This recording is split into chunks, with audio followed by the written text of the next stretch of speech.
American writer and philosopher Susan Sontag quotes, "What is most beautiful in masculine men is something feminine. What is most beautiful in feminine women is something masculine." At 40, we often experience a midlife crisis, feeling our work and relationships are monotonous and lack excitement. We might seek a change, looking for new careers, relationships, experiences, or some danger. Though this may provide temporary relief, the underlying issue remains unresolved. Let's examine this from a different viewpoint. We can see it as a crisis of identity. As young children, our sense of self was quite malleable, and we were able to take in the emotions and energy of our environment. We had the capacity to experience a range of emotions and to be open to new experiences. However, as we moved into our adolescent years, our social self had to be formed in order to fit in with a particular group. This meant that we had to constrict our more liberated spirit, particularly with regards to gender roles. We had to repress either feminine or masculine aspects of ourselves in order to appear more consistent. We adjust our identity to fit in from teens to 20s. But as we age, our gender role gets fixed, and we lose our creative energy. We blame others, but the crisis is within us. We've become unbalanced, too identified with our role and mass. We need to reclaim traits from both parents and the opposite sex to regain our original nature. To begin the process of returning to one's true self and accessing its power, it is necessary to confront and overcome any ingrained biases regarding gender roles and expectations. This journey requires exploring and experimenting with different styles of thinking and behaving that pertain to one's gender imbalance. By doing so, one will be able to tap into energy that was previously repressed, leading to a clearer mind and improved relationships with the opposite sex. Furthermore, a newfound sense of security in one's gender role will be felt, allowing for a fuller and more meaningful life. For millennia, it has been men who largely set the standards for what is considered masculine and feminine, and who judged their value. Feminine behavior and thoughts were considered irrational and feeble, while masculine behavior and thoughts were regarded as superior. Even though we may have made strides to become more equal between genders, these long-rooted judgments still remain deeply ingrained in our minds. The idea that masculine thinking is superior is outdated and incorrect. Femininity is just as strong and powerful as masculinity. Unfortunately, many women have come to believe that they must emulate masculine traits in order to be considered equal. But what is really needed is an understanding that men and women are both capable of strong reasoning and powerful action, just in different ways. It has long been established that there are distinct masculine and feminine styles when it comes to thinking, taking action, learning from experience, and interacting with others. While some of these differences are due to physiological factors, many are due to cultural influences. To become more well-rounded, it is important to be open to embracing the opposite of what is comfortable. Rigidity should be avoided, as it holds us back from growth. Let's explore masculine and feminine and how having both quality more powerful. Masculine and feminine styles of thinking. Masculine thinking tends to be more analytical and focused on the details of things. It is logical and looks at things from an outside perspective, without emotion.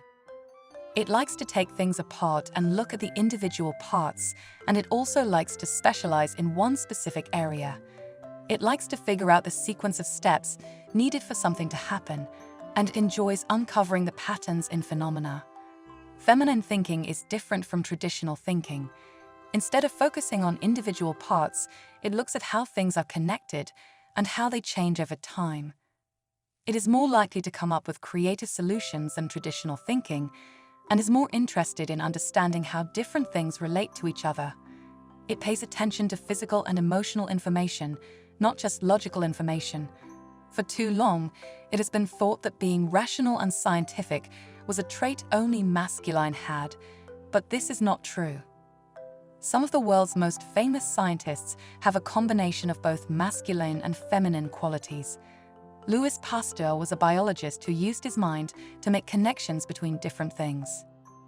Albert Einstein found his greatest discoveries by using intuition and insight. Margaret Mead was an anthropologist who used modern techniques to study cultures, but she also spent time living in them to gain an understanding from the inside. To find balance, you should try to think in a different way. If you are more masculine, try to look at different ideas and take more time to think and consider emotions. Don't ignore the ideas that come to you and make sure to stay inspired. If you prefer more feminine methods of thinking, you should be able to focus on one issue and not try to do too many things at once. You should enjoy studying a topic deeply and using your understanding of it to create something impressive. You should also be able to take a step back and look at a problem objectively. Doing this will give you the power to influence people.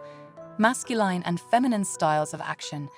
When it comes to taking action, masculine usually take a direct approach. They try to overcome any challenges and don't like being dependent on others.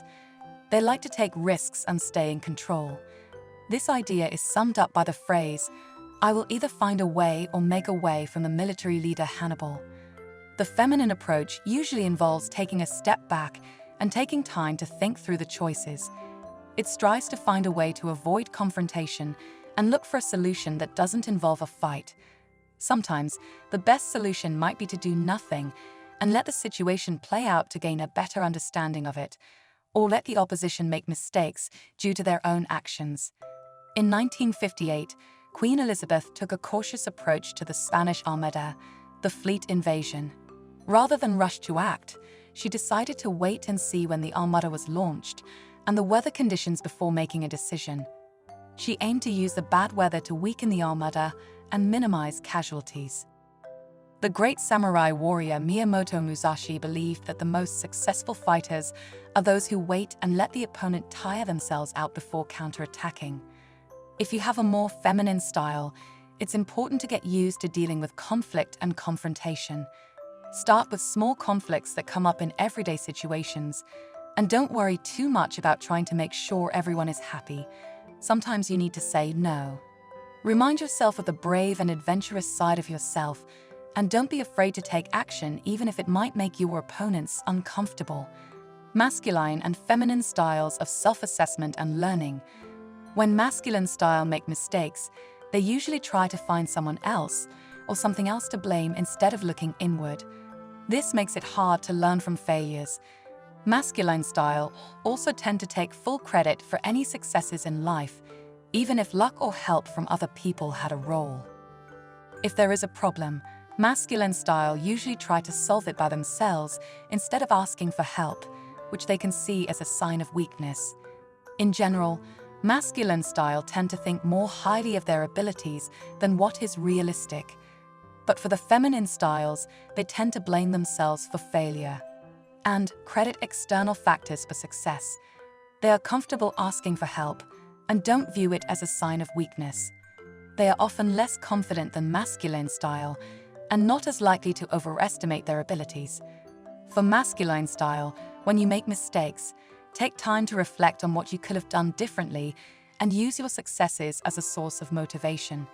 Don't let your feelings of self-worth be affected by either. Make it a regular habit to seek feedback and advice from others. Focus on how you can improve.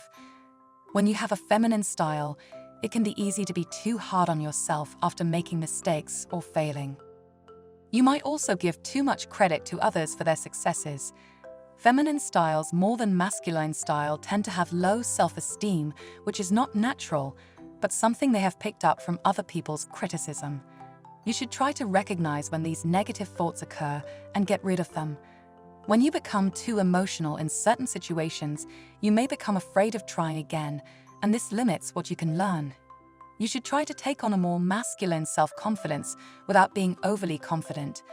In everyday life, try to not be as emotionally impacted by events and look at them from a bigger perspective. This will help you not take things too personally. Basically, we are naturally attracted to someone of the opposite gender, but if we are wise, we know that the source of inspiration and creativity lies within ourselves.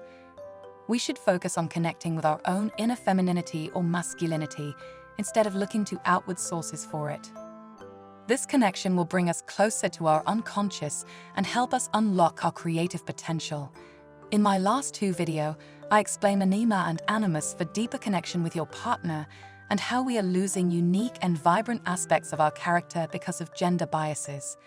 The link of this video playlist is in description. Thank you for watching my video.